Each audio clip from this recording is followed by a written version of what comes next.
Hello నమస్తే, నేను మీ doctor Dinesh Kumar గట్టు, అపెక్స్ ఎడ్యుకేషనల్ సర్వీసెస్.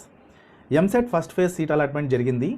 దీని తర్వాత ప్రాసెస్ ఏంటని చాలామంది అడుగుతూ ఉన్నారు. సో ఈ వీడియో ద్వారా అలాట్మెంట్ ఆర్డర్ ఎలా డౌన్లోడ్ చేయాలి, ఫీ పేమెంట్ ఎలా చేయాలో చూపిస్తాను. ఫస్ట్ క్యాండిడేట్స్ లాగిన్ మీద క్లిక్ చేయండి.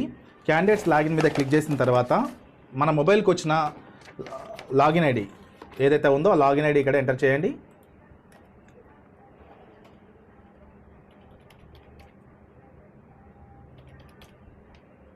Hall ticket number,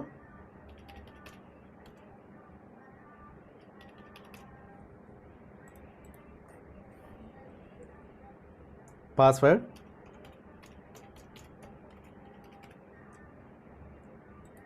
date of birth,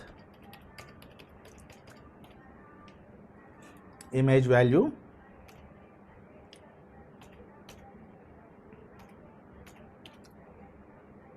details అన్నీ ఎంటర్ చేసిన తర్వాత సైన్ ఇన్.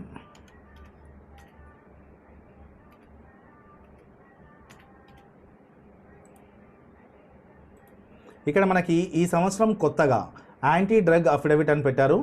ఒక స్టూడెంట్ తనకు వచ్చిన కాలేజ్ అలాట్మెంట్ ఆర్డర్ డౌన్లోడ్ చేయాలంటే ఫస్ట్ యాంటీ డ్రగ్ అఫిడవిట్ మీద మనము క్లిక్ చేయాలి.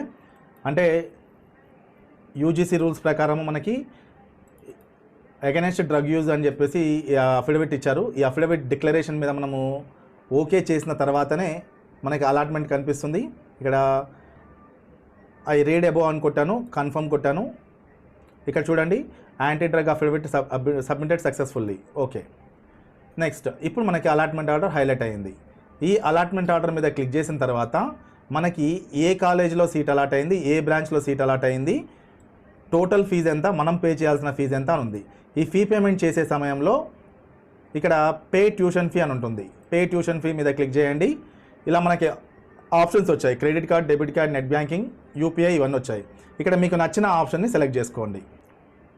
షో క్యూఆర్ కోడ్ కొట్టిన తర్వాత మనకి క్యూఆర్ కోడ్ వచ్చింది. ఆ క్యూఆర్ కోడ్ని మన మొబైల్ ద్వారా గూగుల్ పే, ఫోన్పే ద్వారా స్కాన్ చేసేసి మనం పేమెంట్ చేయడానికి అవకాశం ఉంది. ఈ పేమెంట్ చేసిన తర్వాత ఆటోమేటిక్గా మన పేమెంట్ క్లియర్ అయిందా లేదా కనిపిస్తుంది, చూడండి. పేమెంట్ అయిపోయిన తర్వాత ఇలా ట్రాన్సాక్షన్ సక్సెస్ అని వచ్చింది. దీని తర్వాత నెక్స్ట్ మనం చేయాల్సింది ఏంటంటే ఫీ పేమెంట్ చేసినంత మాత్రాన అయిపోదు, మళ్ళీ లాగిన్ అయ్యి సెల్ఫ్ రిపోర్ట్ కూడా చేయాలి. సెల్ఫ్ రిపోర్ట్ చేసినప్పుడు మాత్రమే ఈ సీట్ మనకు ఉంటుంది. సెల్ఫ్ రిపోర్ట్ చేయడానికి మనము ఇక్కడ విండోలో లాగౌట్ చేయండి. మళ్ళీ tgeapset.nic.in వెబ్సైట్ లోపలికి వెళ్ళండి. తిరిగి మళ్ళీ లాగిన్ అవ్వండి. Candidates login,